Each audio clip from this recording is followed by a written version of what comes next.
ಗಂಗಾ, ಏ ಗಂಗಾ, ಏನು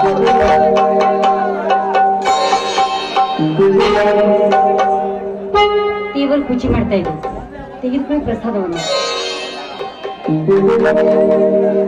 ಗಂಗಾ, ದಿನನಿತ್ಯ ದೇವರ ಪೂಜೆ ಮಾಡುತ್ತಿರುವೆಯಲ್ಲ, ನಿನಗೆ ಅಂತ ಆ ದೇವರು ಏನು ಕೊಟ್ಟಿದ್ದಾನೆ? ಅಷ್ಟೊಂದು ಹತಾಶರಾಗಬೇಡಿ. ಆ ದೇವರು ನಮಗೇನು ಕೊಟ್ಟಿದ್ದಾನೆ ಎನ್ನುವುದಕ್ಕಿಂತ ಆ ದೇವರಿಗೆ ನಾವು ಏನು ಕೊಟ್ಟಿದ್ದೀವಿ. ನಾವೇ ಸೃಷ್ಟಿ ಮೇಲೆ ಭೂಮಿ ಮೇಲೆ ಹುಟ್ಟಿದಾಗಲೇ ಆ ದೇವರು ಎಲ್ಲವನ್ನು ಕೊಟ್ಟು ಬಿಟ್ಟಿದ್ದಾನೆ. ಗಂಗಾ, ನೀನು ಹೇಳುತ್ತಿರುವುದು ನಿಜವಾಗಿದೆ. ದೇವರು ಎಲ್ಲವನ್ನು ಕೊಟ್ಟಿದ್ದಾನೆ, ಆದರೆ ಹಂಚಿಕೊಂಡು ಬಾಳುವ ಬುದ್ಧಿಯನ್ನು ಕೊಟ್ಟಿಲ್ಲ ಈ ಮನುಷ್ಯರಲ್ಲಿ. ಅವನು ಬಡವರ ದೇವರಲ್ಲ, ಶ್ರೀಮಂತರ ದೇವರು. ಅವನಿಗೆ ಬಡವರ ಮೇಲೆ ಕನಿಕರವೇ ಇಲ್ಲ ನೋಡು. ದೇವರಿಗೆ ಕೂಡ ಬಡವ ಶ್ರೀಮಂತ ಏನೋ ಭೇದ ಭಾವವಿದೆಯಾ? ಭೇದ ಭಾವ ದೇವರಲ್ಲಿ ಇಲ್ಲ ಗಂಗಾ, ಅದು ಮನುಷ್ಯರಲ್ಲಿ ಹೆಚ್ಚಾಗಿ ತುಂಬಾ ತುಳುಕ ಹತ್ತಿದೆ. ನೀವೇನೇ ಹೇಳಿ, ಬಡತನ ಸಿರಿತನ ಇರುವುದು ಪಾಡಿಗೆ ಬಂದ ಪಂಚಾಮೃತ ಅಷ್ಟೇ. ನನ್ನ ಮದುವೆಯಾಗಿ ಬಂದು ಅದೆಂತ ಸುಖ ಕಂಡೆ ಈ ನನ್ನ ಬಡತನದ ಬದುಕಿನಲ್ಲಿ. ಯಾಕ್ರಿ ಹಾಗತ್ತೀರ? ನನಗೆ ಏನಾಗಿದೆ? ದೇವರಂತ ಕತೆ, ಮಕ್ಕಳಂತಿರೋ ಮೈದುನರು. ನೀವು ನನ್ನ ಜೊತೆ ಇರುವಾಗ ನನಗೇನ್ ತಾನೇ ಕಡಿಮೆ ಆಗಿದೆ. ಅದು ಅಲ್ಲದೆ ನನಗೇನೇ ತೊಂದರೆ ಬಂದರೂ ಕೂಡ ಪ್ರೀತಿ, ವಾಸ್ತವ್ಯ, ಅನುಗ್ರಹ ತೋರಿಸುವ ಈ ನಿಮ್ಮ ತ್ಯಾಗದ ಮುಂದೆ ನಾನದೇನು ಮಹಾ?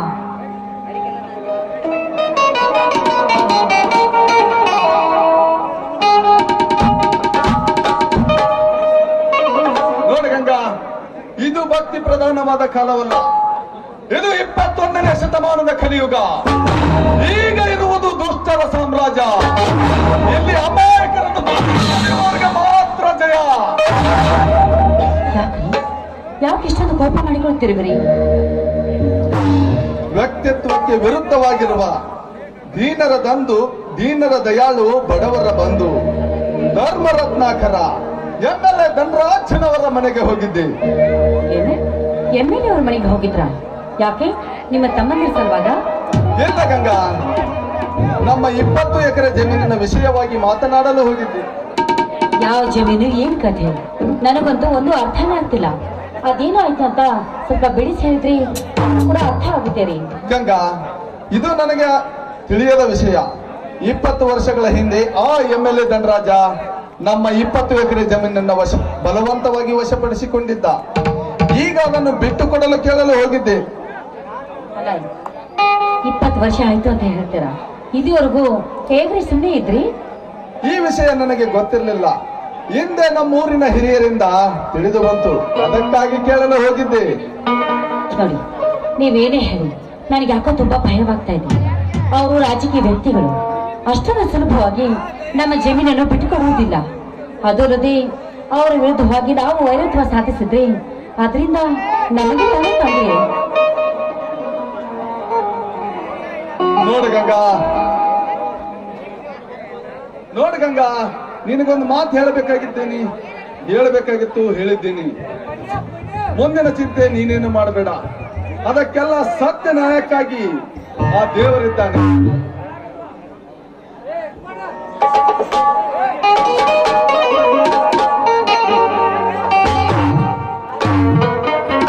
ತಡಿಯಪ್ಪ, ಇರ್ಬದ್ರಣ್ಣ ತಡಿ.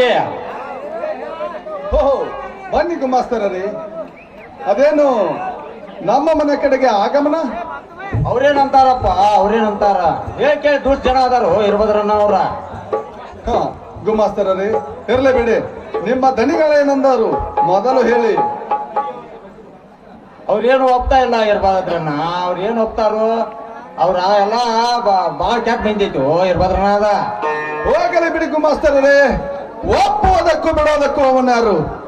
ಗುಮಾಸ್ತರೇ, ಮೊದಲು ನಿಮ್ಮ ದನಿಗಳು ನನ್ನ ಜಮೀನಿನ ವಿಷಯವಾಗಿ ಏನಂದರು ಮೊದಲು ಹೇಳಿ.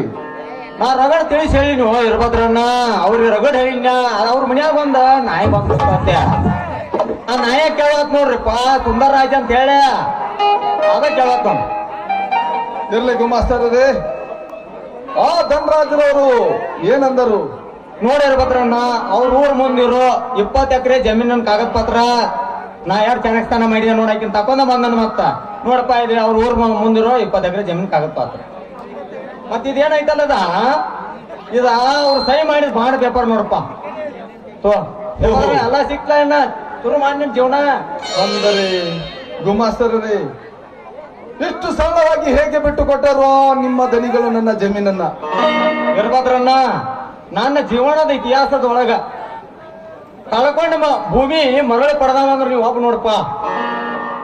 ಇಲ್ಲ ಗುಮಾಸ್ತರರೇ, ಹಿರಿಯರಿಲ್ಲದ ಈ ನಮ್ಮ ಮನೆಗೆ ನೀವೇ ಹಿರಿಯರು. ಇರ್ಬದ್ರಣ್ಣ ಹಿರಿಯರಿಗೆ ತಲೆಬಾಗುವ ನೀನು ತುಂಬಾ ಮುಂದೆ ಬರ್ತೀಯಪ್ಪ. ನೀನು ಬಾಳೆನ ಸುದ್ದ ಚಲೋ ಆಗ್ತಿತ್ತು. ನಿಲ್ಲಿ ಗುಮಾಸ್ತರರೇ, ಹಾಗೆ ಹೋಗುವುದಾ? ಇಂಥ ಸಂತೋಷದ ಸುದ್ದಿಯನ್ನು ತಂದು ನೀವು ಹಾಗೆ ಹೋಗುವುದಾ? ಬನ್ನಿ ಬನ್ನಿ, ನನ್ನ ಹೆಂಡತಿ ಬಿಸಿ ಬಿಸಿಯಾಗಿ ಅಡಿಗೆ ಮಾಡಿದ್ದಾಳೆ, ಊಟ ಮಾಡಿಕೊಂಡು ಹೋಗೋಂಕಿರ? ಬೇಡ ಇರ್ಬದ್ರಣ್ಣ, ನನ್ನ ಮಗಳ ಇಲ್ಲಿ ಕಾಕೊಂಡ್ ಕುಂತಿರ್ತಾತೆ ಬಾಗೋಡಿ ಬಸ್ ಸ್ಟ್ಯಾಂಡ್ದಾಗ. ಆಗ ನಾನು ಹೋಗಿ ಅವ್ರನ್ನ ಮನೆಗೆ ಹೋಗಿ ಅಡಿಗೆ ಮಾಡ್ಕೊಂಡ ಚಂದ ಅಡಿಗೆ ಮಾಡಿಟ್ಟು ಬಂದಾಳಪ್ಪ. ಉಂಚಾವನ್ನ ನಡೀತಂತ ಇರ್ಬದ್ರಣ್ಣ. ಆಯ್ತು ಗುಮಾಸ್ತರೇ, ಹೋಗಿ ಬನ್ನಿ. ಗಂಗಾ, ಏ ಗಂಗಾ,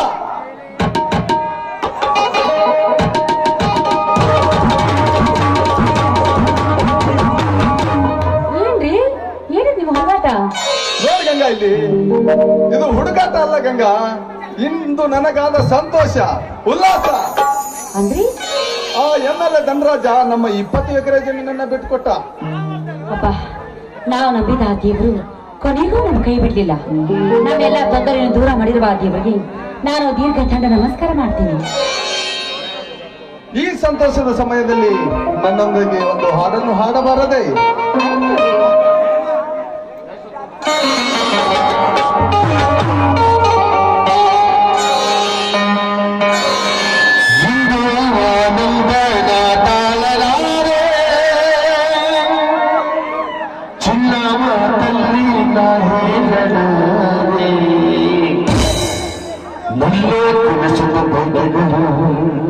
ಕಂಡು ಹೊಸ ಹೊಸ ಕನಸಗಳು ನಿಧನಗಳು ಬಂದವಲೇ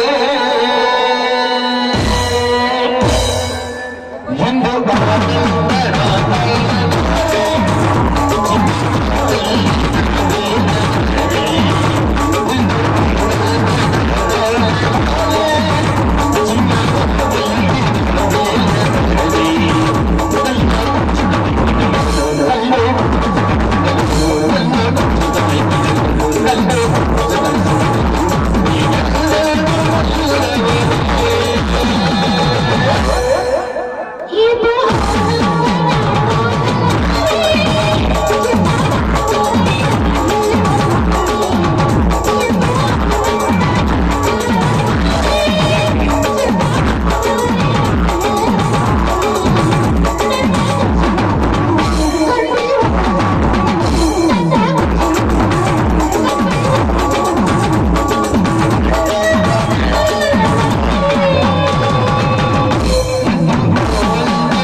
ಹೌದಣ್ಣ ಸತೀಶ, ಏನಪ್ಪ ವಿಶೇಷ?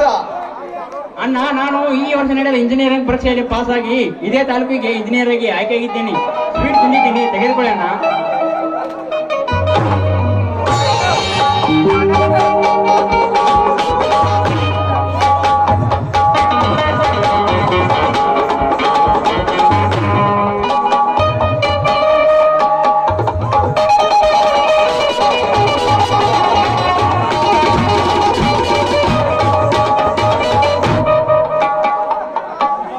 ಸಂತೋಷ ತಮ್ಮ, ಸಂತೋಷ. ನಾವು ಈಗಾಗಲೇ ಸಂತೋಷದ ಸಾಗರದಲ್ಲಿ ತೇಲಾಡ್ತಾ ಇದ್ದೀವಿ. ಹಾ, ರಾಜು ಏಕೆ ಬರಲಿಲ್ಲ? ಅಣ್ಣ ನಾನು ನೋಡಿಲ್ಲ, ಅದು ಅಣ್ಣ ಬರ್ತಾ ಇರೋದಕ್ಕಾಗಿದೆ, ನೋಡೋಣ.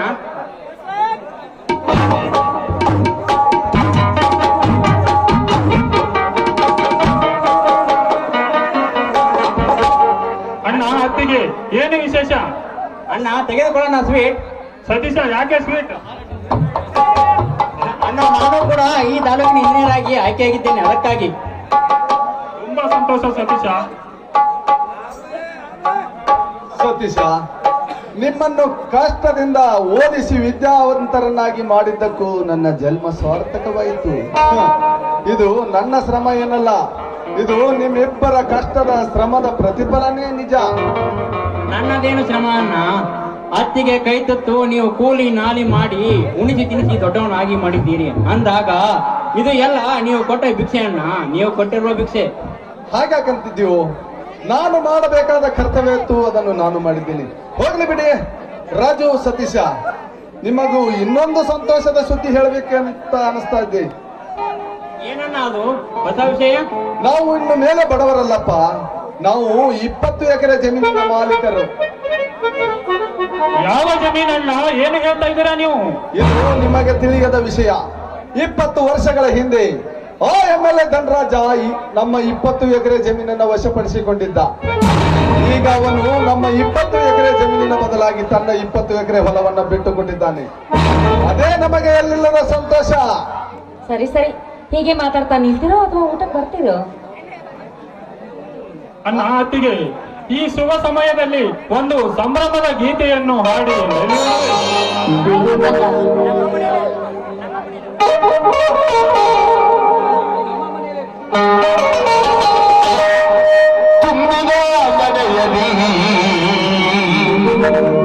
ಮನೆಯಲ್ಲಿ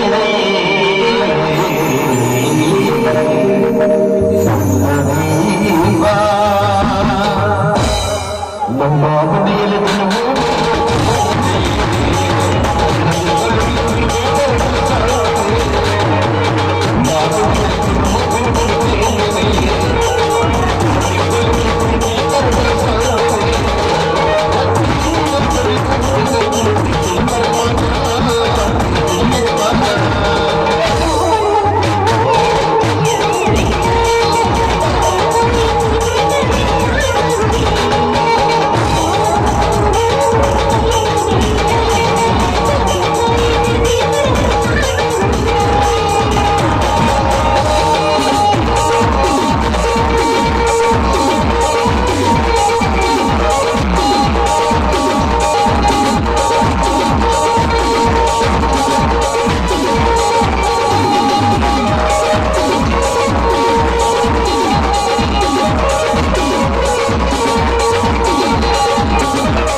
ನನ್ ಚಿನ್ನ, ಕುಣಿದು ಕುಣಿದು ತುಂಬಾ ಹೊಟ್ಟೆ ಹಸ್ತಾ ಇದೆ.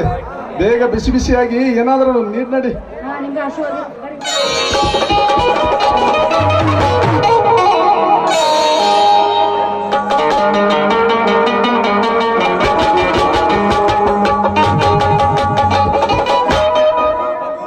ಸರ್ವ ಸಭಿಕರಲ್ಲಿ ಸೌಮ್ಯ ಪ್ರಾರ್ಥನೆ. ವಿದ್ವಾಂಸೋ ಕವಿಯೋ ಪಾಠ ಗಾಯಕೋ ಪರಿಹಾಸ್ಯಕ ಇತಿಹಾಸ ಪುರಾಣ ಸಭಾ ಸಪ್ತಾಂಗ ಲಕ್ಷಣಂ. ಅಂದರೇನು? ಈ ಸಭೆ ಅಂದರೆ ಎಂತಹದ್ದು? ಸಪ್ತ ಲಕ್ಷಣಗಳಿಂದ ಕೊಡಲ್ಪಟ್ಟಂತಹ ಈ ಸಭೆ. ಈ ಸಭೆಯೊಳಗೆ ವೇದ ಶಾಸ್ತ್ರ ಪುರಾಣ ಆಗಮಾದಿಗಳನ್ನು ಬಲ್ಲಂತ ಶಿವಶರಣರಿದ್ದಾರೆ, ಹಾಸ್ಯಕಾರರಿದ್ದಾರೆ, ಗಾಯನಕಾರರಿದ್ದಾರೆ, ಭಟರಿದ್ದಾರೆ. ಆದರೆ ನಿಮ್ಮ ಮುಂದೆ ನಮ್ಮ ತಂಡದವರು ಏನು ಮಾಡಿ ತೋರಿಸಬೇಕೆಂಬ ಕುತೂಹಲ ಬುದ್ಧಿಯು ಅವರಲ್ಲಿ ಮಂಕವಾಗಿ ತೋರುತ್ತದೆ.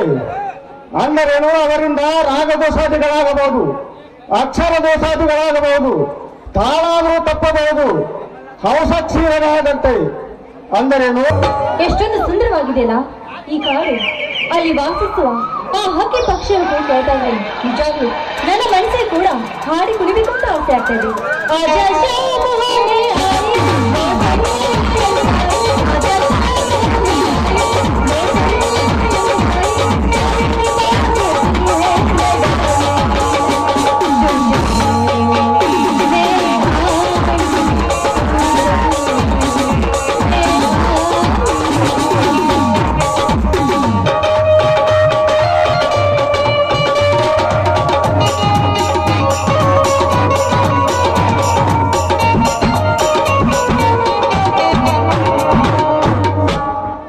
ನೋಡಿ ಮಿಸ್,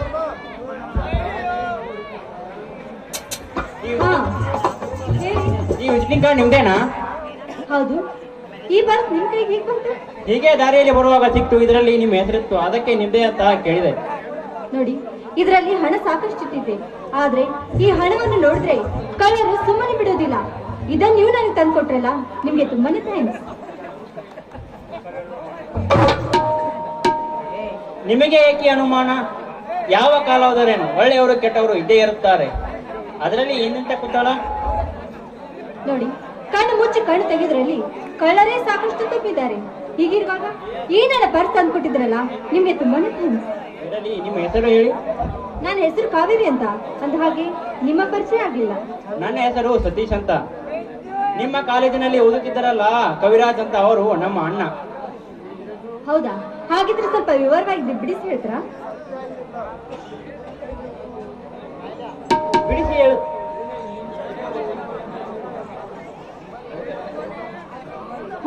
ನಾನು ಇದೇ ವರ್ಷ ಇಂಜಿನಿಯರ್ ಮುಗಿಸಿ ಈ ತಾಲೂಕಿನ ಇಂಜಿನಿಯರ್ ಆಗಿ ಆಯ್ಕೆಯಾಗಿದ್ದೇನೆ. ನನ್ನ ಹೆಸರು ಸತೀಶ್ ಅಂತ. ಸತೀಶನ? ಅಂದ್ರೆ ಇದೇ ಊರಿನಲ್ಲಿ ಇದ್ದೀರಾ? ಇಂಜಿನಿಯರ್ ಕೂಡ ಇದ್ದೀರಾ? ಸ್ವಲ್ಪ ಬಿಡಿಸಿ ಹೇಳಿದ್ರೆ ನನಗೂ ಅರ್ಥ ಆಗುದು. ನಿಮ್ಮ ಕಾಲೇಜಿನ ಕವಿರಾಜ್ ಇದ್ದಾರಲ್ಲ, ಅವರು ನಮ್ಮ ಅಣ್ಣ. ಓಹೋ, ಕವಿರಾಜನ ತಮ್ಮನ? ಹೇಗಾದ್ರೂ ಮಾಡಿ ಇವನ ನನ್ನ ಪ್ರೀತಿ ಬಲಿಯಲ್ಲಿ ಹಾಕಿಕೊಳ್ಬೇಕು. ಹಾಗಾಗಿ ನನ್ನ ಆಸೆ ಈಡೇರಿದು. ಹಾ ನೋಡಿ, ಈ ನಿಮ್ಮನ್ನು ನೋಡ್ತಾ ಇದ್ರೆ ನಿಜಾಗ್ಲೂ ನಾನು ಮನಸ್ಸು ತೆಗಿರ್ಬೇಕು. ನನ್ನ ರೊಟ್ಟಿ ತುಪ್ಪದಲ್ಲಿ ಜಾರಿ ಬಿದ್ದಂಗಾಯ್ತು. ರೋಗಿ ಬಯಸಿದ್ದು ಹಾಲು ಅಣ್ಣ, ವೈದ್ಯರು ಹೇಳಿದ್ದು ಹಾಲು ಅಣ್ಣ. ಸತೀಶ್, ಏನ್ ಯೋಚನೆ ಮಾಡ್ತಾ ಇದ್ದೀರಾ? ಯೋಚನೆ ಮಾಡಲು ಏನಿದೆ ಕಾವೇರಿ ಅವರೇ, ನೀವು ಯಾರು ಅಂತ ಸ್ವವಿರವಾಗಿ ಹೇಳಬೇಕು ಅಷ್ಟೇ. ಏನಿಲ್ಲ, MLA ಧನರಾಜ್ ಇದ್ದಾರಲ್ಲ, ಅವರ ಮಗಳು ನಾನು. ಏನು? ಆ MLA ಧನರಾಜ್ ಅವರ ಮಗಳ ನೀವು? ಯಾಕೆ ಇಷ್ಟೊಂದು ಗಾಬರಿ ಆಗ್ತಾ ಇದ್ರಲ್ಲ, ಭಯ ಪಡ್ತಾ ಇದ್ರಲ್ಲ, ಯಾಕೆಂತ ಕೇಳ್ಬಹುದೇ? ಅಲ್ಲ, ನನ್ನ ನಿನ್ನ ಪ್ರೀತಿಗೆ ನಿಮ್ಮ ತಂದೆಯವರು ಒಪ್ಪುತ್ತಾರ ಅಂತ ಇದು ಕನಸಿನ ಮಾತು ಕಾವೇರಿ. ನಿಮ್ಮ ತಂದೆ ಒಪ್ಪೋದು ಕನಸಿನ ಮಾತು. ಸತೀಶ್, ಬದುಕಿದ್ರೆ ನಿಮ್ಮ ಜೊತೆನೆ, ಸತ್ರ ನಿಮ್ಮ ಜೊತೆ. ಆದ್ರೆ ನಿಮ್ಮನ್ನು ಮಾತ್ರ ನಾನು ಯಾವತ್ತೂ ಬಿಟ್ಟು ಕೊಡೋದಿಲ್ಲ. ಕಾವೇರಿ, ಇದು ನನ್ನ ಪ್ರಥಮ ಪ್ರೀತಿ. ಇಷ್ಟೊಂದು ಫಾಸ್ಟ್ ಆಗಿರುತ್ತಂತ ನಾನು ಕನಸು ಮನಸ್ಸಿನಲ್ಲಿ ಅಂದುಕೊಂಡಿರಲಿಲ್ಲ. ಇದು ಕನಸ ಅಥವಾ ನನಸ ಒಂದು ಅರ್ಥವಾಗುತ್ತಿಲ್ಲ. ಈ ಸಂತೋಷ ಸಮಯದಲ್ಲಿ ಹಾಡೊಂದನ್ನು ಹಾಡಬಾರದೆ? ನೀವು ಕೇಳಿದ್ರೆ ನಾನು ಹಾಡಿಕೊಂಡು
ನಿಮಗ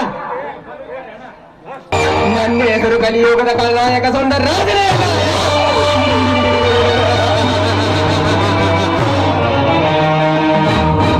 ಆ ನಿನ್ನ ಅಂದವಾದ ಸೌಂದರ್ಯ ನನ್ನ ಮನಸ್ಸಿನಲ್ಲಿ ಪ್ರೀತಿಯ ಕಿಚ್ಚನ್ನೇ ಹೊತ್ತಿಸಿದೆ.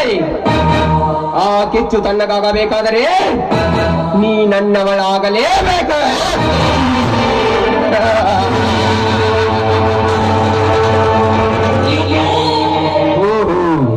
ನಾ ಬಯಸಿದ ಬಾಲೆ ಇತ್ತ ಕಡೆನೇ ಆಗಮಿಸುತ್ತದೆ. ಬರ್ಲೆ ಬರ್ಲೆ ಬರ್ಲೆ ಬರ್ಲೆ ಬರ್ಲೆ ತೋರಿಸುವೆ ಈ ತರುಣನ ತೋಳಿನ ತಾಕತ್ತು. ಅವಳ ಅಂತರಂಗದಲ್ಲಿ ಏನಿದೆ ಎಂದು ಅರಿತು ಬೀಸುವೆ ಚದುರಂಗದ ಆಟ. ಒಪ್ಪಿ ಒಲಿದರೆ ಹಿಂದೆ ಅವಳಿಗೆ ಶುಭರಾತ್ರಿ, ಇಲ್ಲದಿದ್ದರೆ ಅವಳ ಬಾಳಿನಲ್ಲಿ ಅಂತ್ಯದ ರಾತ್ರಿ.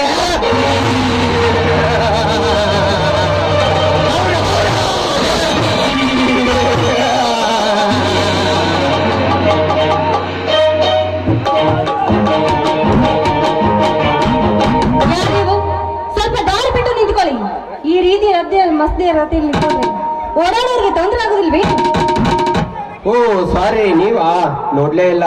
ನೀವೇನಿಲ್ಲಿ? ಹಾಗೆ ಮನಸ್ಸು ಶಾಂತಿಗೆ ಅಂತ ತೋಟ ಸುತ್ತಾಡ್ಕೊಂಡು ಹೋಗ್ಬೇಕು ಅಂತ ಬಂದೆ. ಮರಳಿ ಊರಿಗೆ ಹೋಗ್ತಾ ಇದ್ದೆ. ನಿಮ್ಮ ಜೊತೆಯಾಗಿ ನಾನು ಬರ್ಲಿ? ನನಗೂ ಕೂಡ ಕಂಪನಿ ಸಿಕ್ಕಂತಾಗುತ್ತದೆ. ಕಂಪ್ನಿ ಅಂದ್ರೆ ಯಾವ ತರ ಕಂಪ್ನಿ? ನನಗೊಂದು ಅರ್ಥವೇ ಆಗ್ಲಿಲ್ಲ. ಅರ್ಥ ಮಾಡಿಸಿ ವಿವರಿಸಿ ಹೇಳುವಷ್ಟು ದಟ್ಟಿ ನೀನೆಲ್ಲಬಹುದು ನನಗೆ ಚೆನ್ನಾಗಿ ಗೊತ್ತು. ಬ್ಯಾಂಗ್ಳೂರ್ ಸಿಟಿ ತಿರುಗಿದವಳಿಗೆ ಅರ್ಥ ಮಾಡಿಸಿ ವಿವರಿಸಿ ಹೇಳುವ ಅವಶ್ಯಕತೆ ನನಗೆಲ್ಲ. ನೋಡಿ, ಸತ್ಯ ಬಳಸಿ ಮಾತಾಡಬೇಡಿ.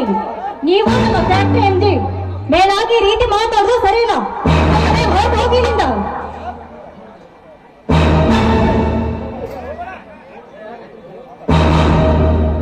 ನೋಡಿ, ಹೊರಟು ಹೋಗಲಿಕ್ಕೆ ಬಂದಿಲ್ಲ. ಈಗಿನ ಅಂದವಾದ ಸೌಂದರ್ಯ ಸುಖ ಸವಿಯಲೆಂದೇ ಬಂದಿರುವೆ. ನೋಡು, ನೀನು ನಮ್ಮ ಫ್ಯಾಕ್ಟರಿ ಮ್ಯಾನೇಜರ್, ನನ್ನ ತಂದೆಗೆ ಬೇಕಾದವನು. ಅದನ್ನು ಬಿಟ್ಟು ಈ ರೀತಿ ಮತ್ತೆ ರಸ್ತೆಯಲ್ಲಿ ನಿಂತುಕೊಂಡು ನನಗೆ ಕಾಡ್ದು ನನ್ನ ತಂದೆಗೆ ಏನಾದ್ರೂ ಗೊತ್ತಾದ್ರೆ ನನ್ನ ಕಥೆ ಏನಾಗುತ್ತೆ ಅಂತ ವಿಚಾರ ಮಾಡಿದ್ಯಾ? ಪ್ರಾಣ ಅದು ಈ ಸುಂದರ ರಾಜನ ಪ್ರಾಣ. ಕಾವೇರಿ, ನಿನ್ನ ತಂದೆಯ ಬಲಗೈ ಬಂಟ ನಾನೇ ಇರುವಾಗ ನನ್ನನ್ನು ಯಾರು ಏನು ಮಾಡಲಾಗುವುದಿಲ್ಲ. ನಾನಿಲ್ಲದೆ ಆ ನಿನ್ನ ತಂದೆಯ ಆಟ ಏನು ನಡೆಯೋದಲಾರದು. ಇರಬಹುದು, ಅದನ್ನು ತೆಗೆದುಕೊಂಡು ನಾನೇನ್ ಮಾಡಿ? ಈಗಾಗ್ಲೇ ಈ ನನ್ನ ಮನಸ್ಸಿನಲ್ಲಿ ಬೇರೆ ಬಂದಿದ್ದಾರೆ. ನನ್ನನ್ನೇ ಪ್ರೀತಿಸ್ತಿರುವುದು. ಸುಮ್ಮನೆ ಹೊರಟು ಹೋಗಲಿಂದ. ಕಾವೇರಿ,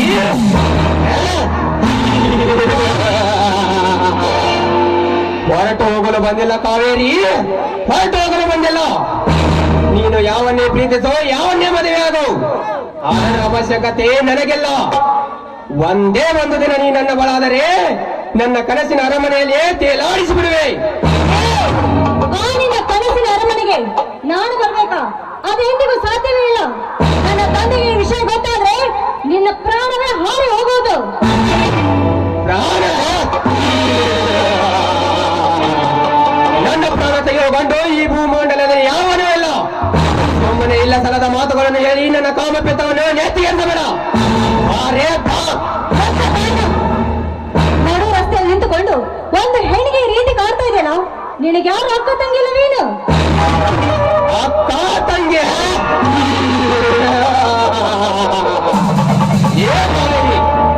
ಒಡ ಹುಟ್ಟಿದ ಅಣ್ಣಂದಿರೇ ಅಕ್ಕ ತಂಗಿಯನ್ನು ಚುಡಾಯಿಸುತ್ತಿರುವಾಗ ಇಲ್ಲಿ ಯಾರಿಗೂ ಯಾರೂ ಇಲ್ಲ. ನೋಡು, ಅಕ್ಕ ತಂಗಿಯರ ಬೆಲೆ ನಿನ್ನಂತ ನಾಯಿಗೇನು ಗೊತ್ತಾಗಬೇಕು? ನನ್ನ ತಂದೆ ದುಷ್ಟನಿರ್ಬೋದು, ಆದ್ರೆ ನನ್ನ ಮೇಲೆ ಹರಿತಿರುವುದು ಒಂದು ಗರತಿಯ ರಕ್ತ.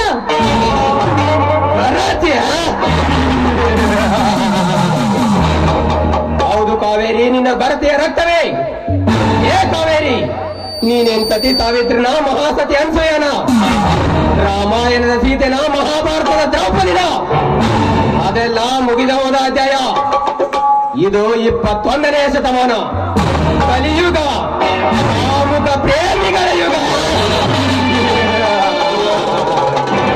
ಇಲ್ಲಿ ಘನತೆಯರಿಗೆ ಮಾನವಿಲ್ಲ,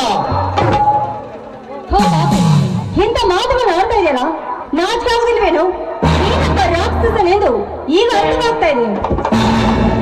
ರಾಕ್ಷಸ ಏ ಕಾವೇರಿ, ಎಲ್ಲ ತರದ ಮಾತುಗಳನ್ನು ಹೇಳಿ ನನ್ನ ಕಾಮಪಿತ್ತವನ್ನು ನೆತ್ತಿಗೇರಿಸಬೇಡ. ನಿನ್ನ ಬಂಡದ ಎನ್ನಿದ ಮಾತುಗಳನ್ನು ಬದಿಗೆತ್ತಿ ನನ್ನನ್ನು ಪ್ರೀತಿಸಬಾರೆ. ಪಾಪ ಪಾಪ ಪಾಪ.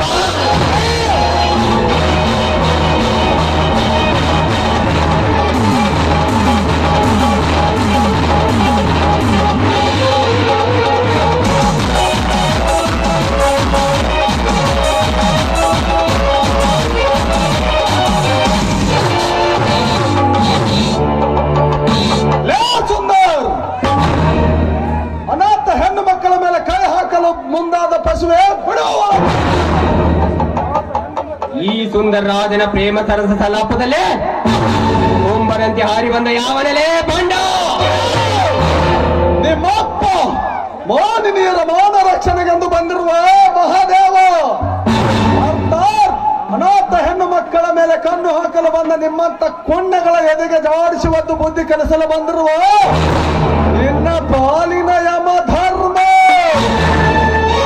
ಏ ಸುಂದರ್, ಕರುಣೆ ಪ್ರೀತಿ ವಾತ್ಸಲ್ಯ ತುಂಬಿಕೊಂಡು ಬೆಳೆದು ಬಂದಿರುವ ಜೀವನಂದು ನನಗೆ ಜನ್ಮ ಕೊಟ್ಟ ತಾಯಿ ಹೆಣ್ಣು. ಆ ತಾಯಿ ತೋರಿಸಿದ ದಾರಿಯಲ್ಲೇ ನಡೀತೀನಿ. ಇದು 6 ಕೋಟಿ ಕನ್ನಡಿಗರ ಆಸ್ತಿ. ದೋಸ್ತಿ ಮಾಡಿ ಹೊಡೆದರೆ ಎದ್ದು ಬಂದದ್ದು ಇಡೀ ಹಿಸ್ಟ್ರಿಯಲ್ಲಿಯೇ ಇಲ್ಲ.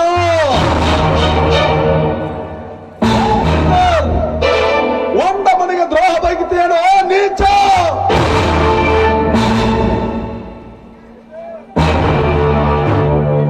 ಲೇ ವೀರಭದ್ರ, ಇದು ನನ್ನ ವೈಯಕ್ತಿಕ ವಿಷಯ. ಇದರಲ್ಲಿ ತಲೆ ಹಾಕಬೇಡ. ಮನೆಯಲ್ಲಿ ನಾವು ಹೊರಟೋಗಲೇ ಹೊರಟೋಗು. ಏ ಸುಂದರ್, ನಿನ್ನನ್ನು ಹೇಡಿಯಾಗಿ ಇವಳನ್ನು ನಿನ್ನ ಕೈಗೆ ಬಿಟ್ಟು ಹೋಗಲು ನಾನೇನು ಹೇಡಿಯಲ್ಲ. ಮರ್ಯಾದೆ ಎಂಬ 3 ಅಕ್ಷರದ ಪದದ ಅರ್ಥವೇನಾದರೂ ಗೊತ್ತಿದೆಯೇನೋ ನಿನಗೆ? ನಿನ್ನಂತ ಕಚ್ಚಾರುಕ ಕಾಮುಕರ ಗೊಂಡ ಚಂಡಾಡಲು ಬಂದಿರುವ ಕಲಿಯುಗದ ಭದ್ರ ವೀರಭದ್ರ. ಕಲಿಯುಗದ ವೀರಭದ್ರ.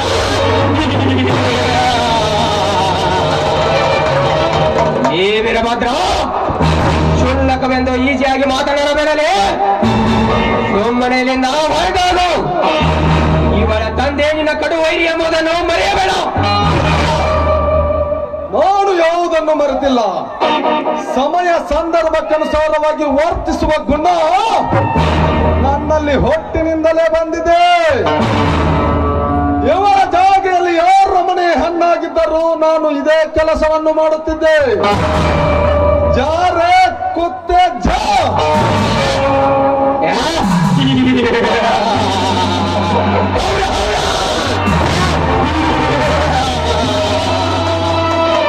ಲೇ ವೀರಭದ್ರ, ಹೋಗುತ್ತೇನೆ ಮಗಳೇ, ಹೋಗುತ್ತೇನೆ.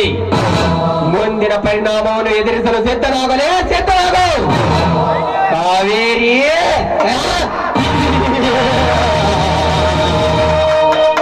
ನಾನು ಬಯಸಿದ ನಮ್ಮಿಬ್ಬರ ಮೇಲನ ಎಂದು ತಪ್ಪಿರಬಹುದು. ಆದರೆ ಮುಂದೊಂದು ದಿನ ಚಂದಾವರೆಂತಿರುವ ಈ ನಿನ್ನ ಕೆಂದಟಿಯನ್ನು ಕಚ್ಚದೆ ಬಿಡಲಾರೆ. ಬರ್ತೇನೆ ಚಿನ್ನ. ಗುಡ್ ಬಾಯ್.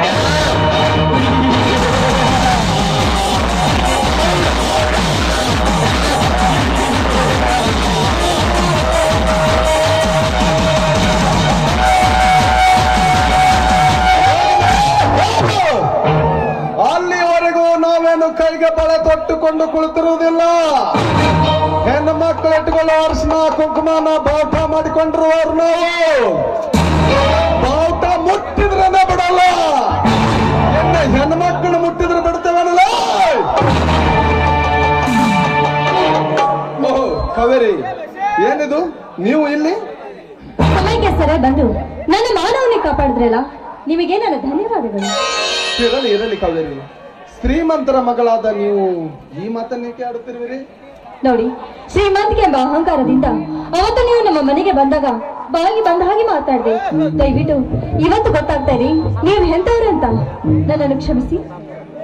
ಎದ್ದೇಳು ಕಾವೇರಿ, ನೀವು ದೊಡ್ಡ ಶ್ರೀಮಂತರ ಮಗಳಾದ ನೀವು ನನ್ನ ಕಾಲಿಗೆ ಬೀಳುವುದೇ ಚೇಚೆ, ಯಾರ ಮನೆ ಹೆಣ್ಣಾಗಿದ್ದರೂ ಅವಳ ಪ್ರಾಣ ಕಾಪಾಡುವುದು ನನ್ನ ಆದ್ಯ ಕರ್ತವ್ಯ. ಅದೆಲ್ಲ ನಿಮ್ಮ ದೊಡ್ಡ ಗುಣ. ನಾನೇನ್ ಬರ್ತೀನಿ. ಆಯ್ತು ಕಾವೇರಿ, ಹುಷಾರಾಗಿ ಹೋಗು.